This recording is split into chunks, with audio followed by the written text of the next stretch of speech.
defending side here. Now, Ankara, which way would you say this one's biased, Kyle? Either way or more even? I'd say this one leans slightly towards the Blacklist side, the generic half being sort of a 5-4 Blacklist side, so definitely a half that Pacific Nocta should want to win here, but Bean, nice trade there onto RGXM. Revenge, though, did get the opening pick, so still going to be an even 4-on-4 here, but Pacific, they definitely want to be looking for that tie round early on. Definitely don't want to let Q9 get any sort of momentum happening here. Need to be able to fight back immediately. We've started off this round the right way. Care of Revenge grabbing that opening, but the answering AWM of Bean does fire back and claim RGXM, so not quite the direct arm duel, but certainly both snipers being impactful in the opening rounds of this one. Let's see what else they can get done, though. In the meantime, Pacific slowing their push down. They are moving over towards B, but still going slowly. Taking map control, moving around in pairs. We were talking about this during the break, and this is the basics of slow map control. It's just to move around in pairs, try and find out where the defenders are playing from. Guarantee yourself that 2-on-1 if you do manage to catch someone out. Guarantee the trade. And now they'll be creeping up the lower ramp into this B site. There is a good bit of support here for the side of Q9. ZZHY, he's going to be the first point of engage here with Zemo. Nade's already coming over the top, though. ZYK finds the opener. It's up to Zemo to try and hold on here. He's going to run into trouble. ZYK, again, being the powerhouse entry for his team, finds the double kill, and now it's all on Yaze and Bean to retake this one in Pacific. They're in a great position now to take their first round of the map, and Bean, he's going to be looking for that back entry here. Meanwhile, Yaze going to be going from the underpass.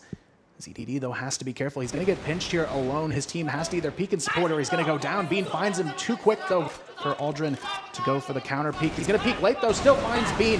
It's going to be Yaze looking for the 1v2. Now it's all on ZYK. He's been the hero of his team so far in this matchup, and we'll see if he can continue that forward. Yaze, though, gets the fake.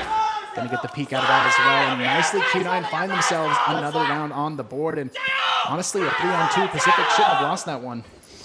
ZYK in a very difficult position, had to peek for that fake defuse there. New time was low, and it was either, well, he had to gamble that it was either being stuck and he could swing out wide and get that kill, or that it was a fake, and it was pretty much the only opportunity that Q9 had to make that one work. And ZYK does peek out, unfortunately for him, a little bit too wide and give it up.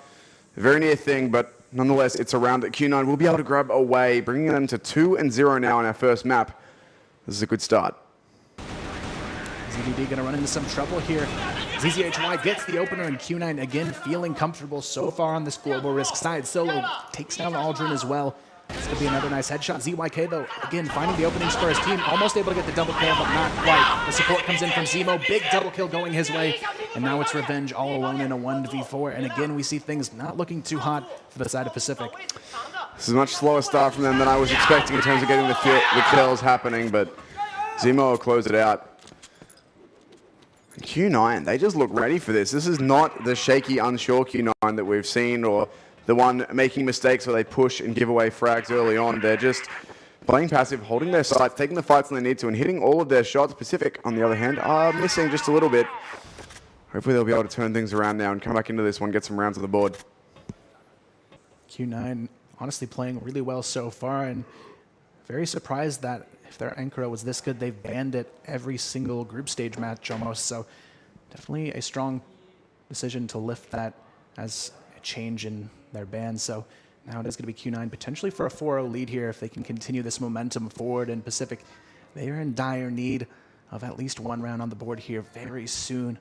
Q9, though, they're going to be playing sort of a passive stack over towards A. A couple players already pushing out for info over towards this B bomb side. ZZHY, the most forward player here, he's going to be in this corner of the lower tunnels and underpass. We'll see if ZDD's ready for that position. He's not going to, though. Just a little late on the reaction.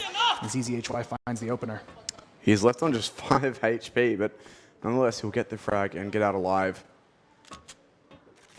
We'll swap out that AWM as well. Makes sense to go for that low HP sniper. You don't need to have a lot of HP to win a one-shot duel, whereas you generally need to not be super low if you're going to go for a extended spray fight against another rifle. So, good to see if ZZHY can be as effective as Bean is, but he's certainly having a decent game for himself so far. Revenge sneaking out. We'll be looking for the first pick here as they move towards this B-bomb site. ZZHY, though, about to run into some trouble. Both players, though, missing the shot. Revenge gets the repeat with that Desert Eagle. Aldrin finds Bean in mid as well. And just like that, Pacific, they've got an opening for a round here. RGXM finds Yaze on the mid-rotation. It's going to be a 2-on-3 already, but Q9, they won the last 2v3 here on the B retake. So Pacific, they have to be even more careful this time around. Zemo and Solo this time going to be the last two alive here, but RGXM, he's caught on to a potential flank here, and rightfully so.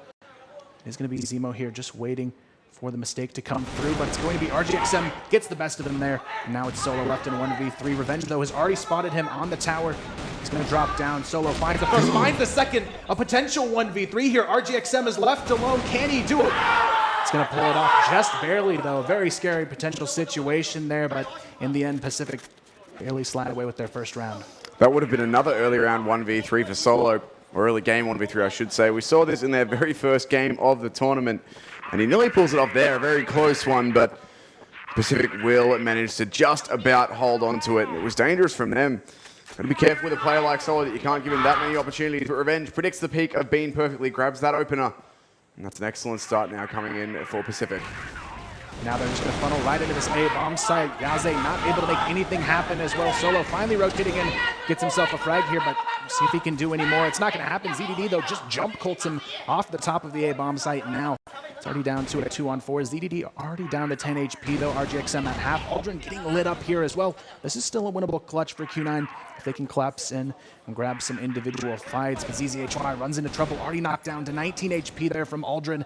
It's going to be up to Zemo to find the opening here. He's working his way slowly through the A connector, but Revenge, he's holding this angle perfectly, takes him down, and they pick up both kills there on the post plant and find themselves now just down by a single round. And now it's Pacific who are starting to make some noise, getting excited, and well-deserved as well. Managed to fight their way from 3-0 down back to 3-2. Could be one more here to tie this one up, but Q9 certainly not going to be too shaken by the fact that they've lost those 2 rounds. They've both just been losing a couple of early round frags, and they're not quite able to convert the 2 versus 3, 2 versus 4 situations.